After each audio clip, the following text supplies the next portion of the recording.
and my coming out story goes a little something like this.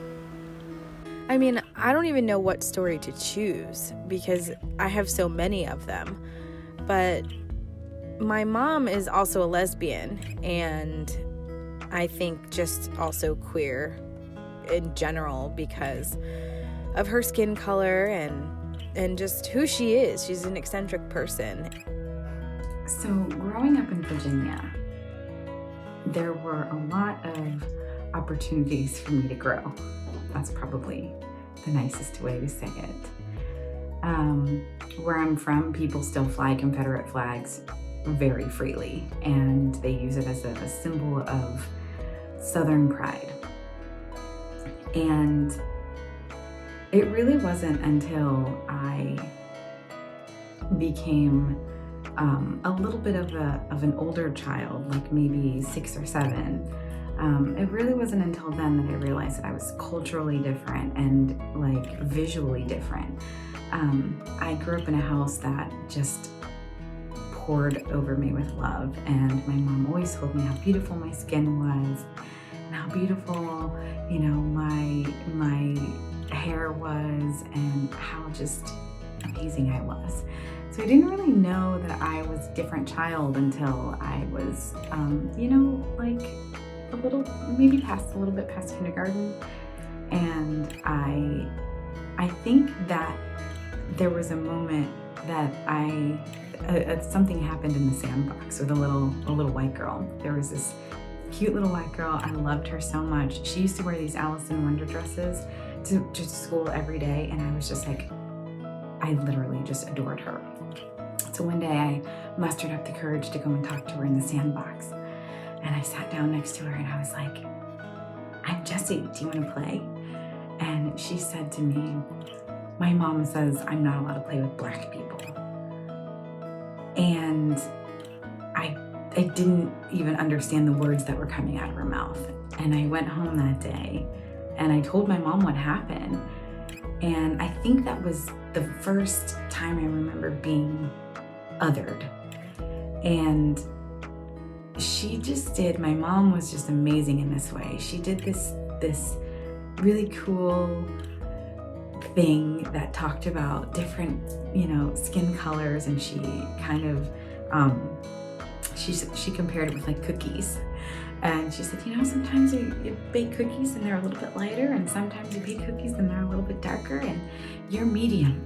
And, it's perfect. And just, creating some childlike dialogue around the fact that I was different, and was able to kind of pull out the differences in me and really encouraged me to be different and be comfortable being different. And so you would see me oftentimes wearing, boys' clothes, or, 2 different shoes to school, or painting my nails 10 different colors. And I basically tried on every type of look I possibly could, even before I was a hairstylist.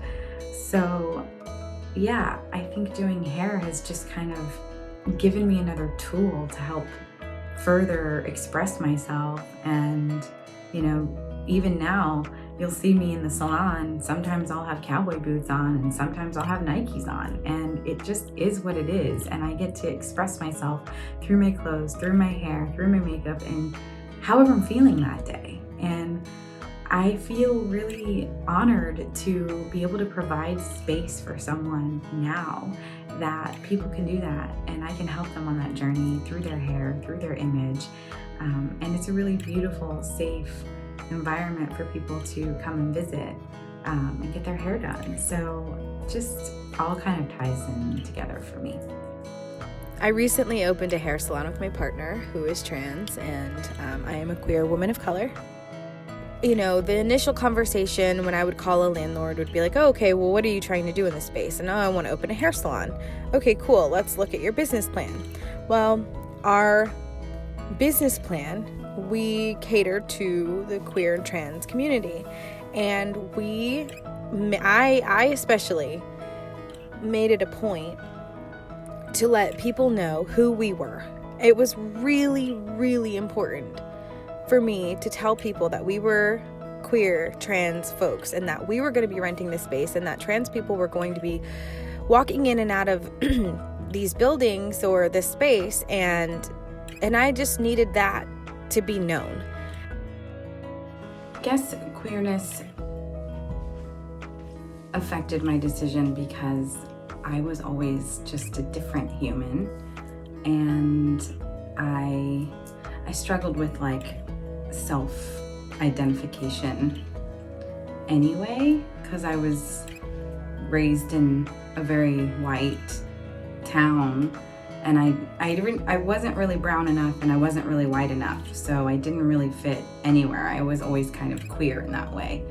So I always knew that I wanted to do hair because I knew that that was a place that I was going to be able to find and try on different identities and different ways of expressing myself. And so, yeah, I think it really did have, I think it had a lot to do with why I chose the profession that I chose. If you're a hairstylist, people know that you're going to be a type of person. Like, they just know. And I think that I'm naturally that person. I've always just been naturally that person. I say what I want, I do what I want. I've always been kind of a little wild. And being a part of the hair industry has always allowed me to do that and not feel othered. And I don't see myself in any other profession because I don't think that I could show up fully as myself in any other profession. So, also, I grew up in a queer household, and one of my parents was very butch and was also in the military and would go and get these haircuts that were kind of like pixie looking haircuts, but she clearly wanted a Ricky Martin haircut, but she wasn't getting that. So she'd come home and she'd have this like pixie cut, and she'd sit on the toilet and I would take the clippers to her hair, and then she would leave with like the hair that she actually wanted. I think my biggest piece of advice for queers coming into hair is don't compare yourself to other people.